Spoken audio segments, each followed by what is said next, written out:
mga taga Paway dyan, oh, shoutout sa inyo. Solid ng lugar nyo. And maraming salamat, brother. Sa susunod ulit, ang next nating destination is Bigan. Yan. Ganda ng mga... This is the parking, bro. I think this is the parking. No. Let's go. You know.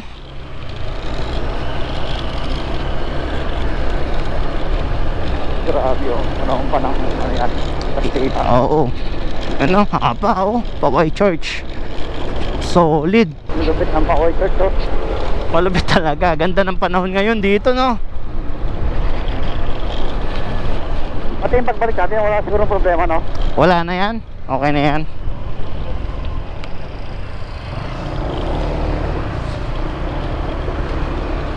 Let's go.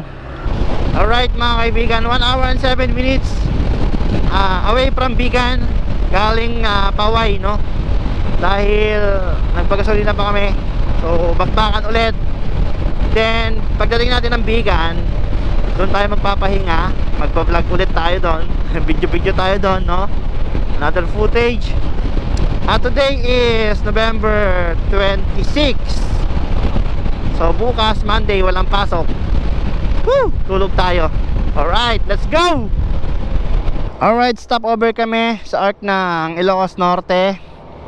Ang oras natin mga kaibigan ay 6:52. Ayan. Medyo malayo-layo pa ang biyahe natin, brother. Malayo-layo pa ang biyahe natin. Kayang-kaya yan. Ilocos Norte. Tapos Bigan na. Next. Around 54 minutes Bigan. Picture lang kami dito konti. Wow! Ganda, liwanag. Ano bang lugar to? Kasi ba't ganyan pag ano, tumpok na yung bahay oh. 38 minutes away from Bigan. Hindi ko alam kung anong lugar na to, pero solid. Ganda. Ganda nung tulay nila doon, oh. May mga decoration na rin dito. Kuya, mayroon lubak right. Yun, oh. Ganda kasi yun eh. Ano bang lugar to, brother? Merong ano eh. Ano? Kabugaw? Pakleg Divis. Barangay Pakleg Divis. Barangay Kabugaw. Okay, tama, Kabugaw. Let's go, Kabugaw. Shout out sa mga taga Kabugaw dyan, oh. Tama ng truck oh. Haba ng truck, oh. May Merong ginagawa. Wow. Let's go. Uy, dalawa sila kuya, dalawa. Mahaba. Dalawa mahaba.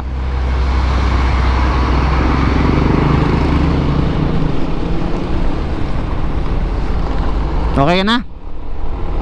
Lisot? Sumunod ako sa'yo eh. Alright. Kamote ka rin pala, no? Bundas na ako eh. Kamote ka rin pala. Ha? Minsan. Paminsan-minsan. Kala ko si Kuya Al lang kamote eh. Shout out sa mga mapagmalinis dyan, no? Mapagmalinis eh, no? Hindi daw sila kuno kamote. Alright, welcome to Bigan mga kaibigan. Pasok tayo ng Bigan City. You know, sayang walang ilaw. Oh. Woo! Wash out, Bigan. Walang ilaw, dati merong ilaw yan eh. Maganda yung ilaw niyan eh. Baka dito meron pa. Pahinga tayo dito sa may Bigan saglit. Kasi napaaga naman din yung takbuhan namin ni Kuya ng 30 minutos. Ang sabi sa Waze kanina is halos 2 oras from Lawag. Pero parang okay naman siya ngayon. Tapang ng ilaw nung ano, NMAX. Recording ba tayo? Baka di tayo recording mga lods. Oh, grabe. Ito yung fountain. Ito yung sinasabi niya Kuya kanina. Tapos dun ata yung ano, sa kabila yung Calle Crucelogo something. Mag-park na lang tayo dito. Ang problema, yung gamit mo. Sige, ikot muna tayo. Dito. Ikot muna tayo. May ano pala, dancing fountain dito. Ito, daming motor dito Kuya, oh. Eh, sasabi ko sa'yo, mahirap pagka kailangan talaga natin ng back sa susunod. Welcome to Intramuros, mga kaibigan. So, kakain muna tayo sa Six Bros daw. Ayan, grabe yung daan dito. Na parang nakakakaba. Baka magkamali ka, ganun, one way pala. Yung mga ganun. Eh, yung mga sasakyan puro pakap dito. Oo. Mga vloggerist.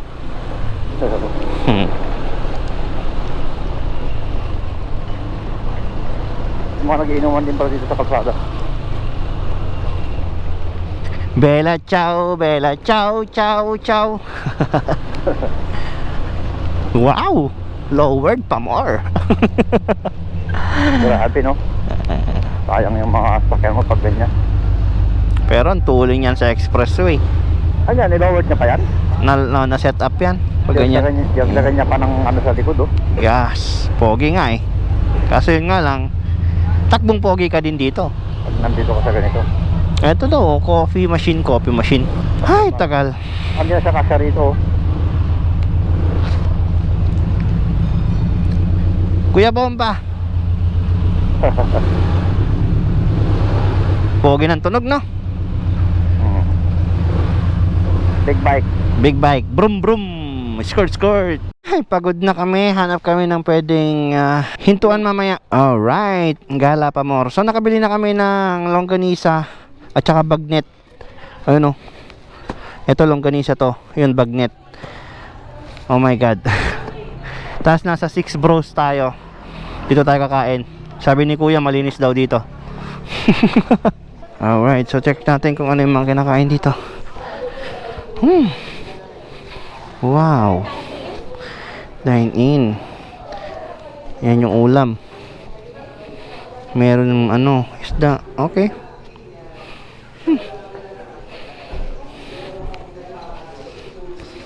Tapos dito, syempre, Ilocos Bagnet.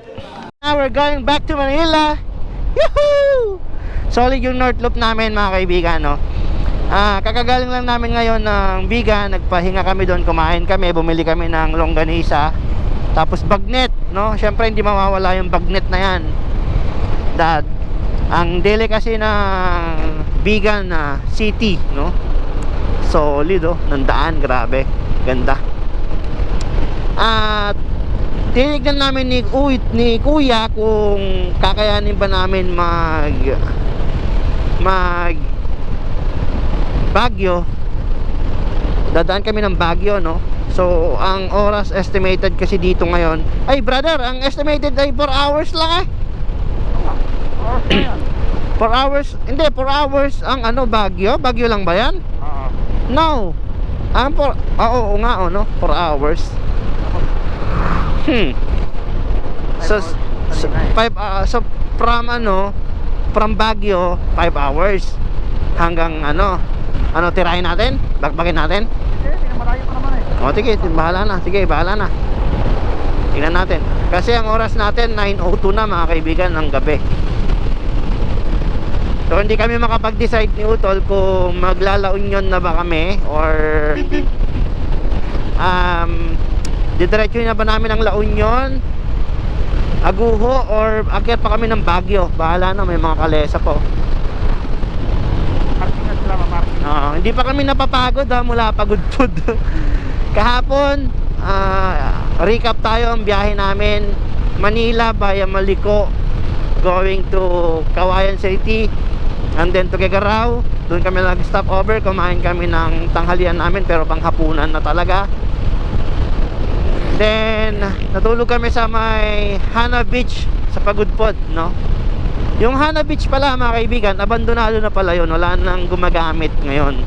Parang sira na, wala nang maintenance, parang ganun. Sa pagkakaalam ko, kasi wala na giba-giba na yung reception nila dati na napakaganda. Anyway, na-share ko lang naman, bakbakan na. So share ko lang din sa inyo, mga kaibigan, yung gamit naming intercom ni Kuya, yung Freedcon na KY Pro. Tumagal siya ng 23 hours, Kuya, mga ganun. 23 hours straight talk no? Walang patayan. Straight talk yun mga kaibigan, kasi nagkukwentuhan kami ni Utol habang tumatakbo. Tinakbo kasi namin from Cainta Rizal to Pagudpod sa Mayhana Beach ng halos 22 hours. Dahil yung takbo namin talagang literal na chill. Walang hataw-hataw. Hahataw man kami saglit lang. Testing lang, ganun, pang tanggal kati ng kamay. And then back to 70 kilometers per hour yung takbo namin. Ayun, 70-80 ang average naming takbo. Pero all good in the hood, no? Nakarating kami ng safe at walang aberya. Yeah. Ang naging aberya lang pala namin, nawala yung GoPro ni Utol na Hero 8 along the way. Bago pa ata makadating ng Marcos Highway Cainta Rizal, wala na, sira na. I mean, nawala na pala yung yung GoPro niya. So yun na ata yung pinaka buwis buhay no? Yung buwis ng lakad namin para walang magiging aberya na malala. Yung takbuhan namin ni Kuya ganyan lang, 75, 80, 75, ganun lang. Ang daming lumalagpas namin na mga Honda Click, ganun. Wala, bahala kayo dyan. Basta kami chill lang. Ang tinatakbo na ng ating ADB mula Cainta Rizal going North Loop ay 955, no? Pero hindi pa tayo nakakarating ng Cainta ulit mga kaibigan. So dadagdag pa to ng around 400 pa. So around 1.5 siguro yung ating inikot o tinakbo nitong motor dito sa North Loop na to. So pagdating niya sa bahay sa Sabado, magpapa-maintenance na tayo. Nakalimutan ko na yung tulay na to, pero famous tong tulay na to kasi yung tulay na Lunga, di ba, yung nandoon, wala na yun natangay na ng Agos yun dito, ayan ang ganda ng panahon ngayon mga kaibigan, sobrang ganda man.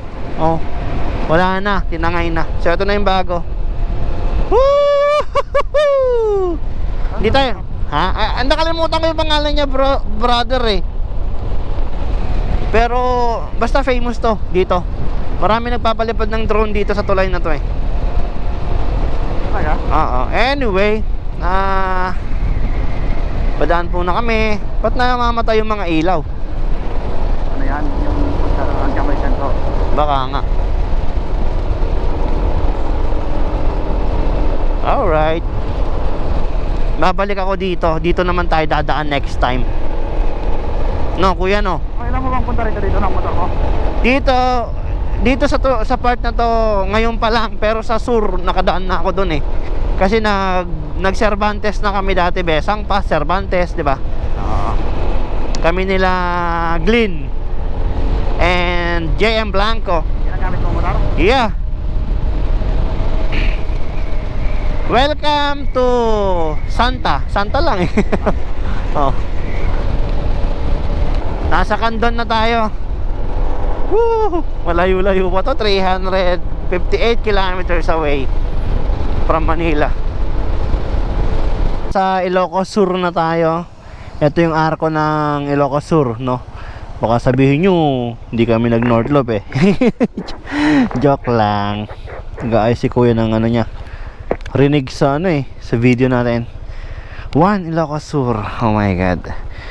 Minom lang kami ng soft drinks para magising-gising. Meron pa tayong 7 hours daw.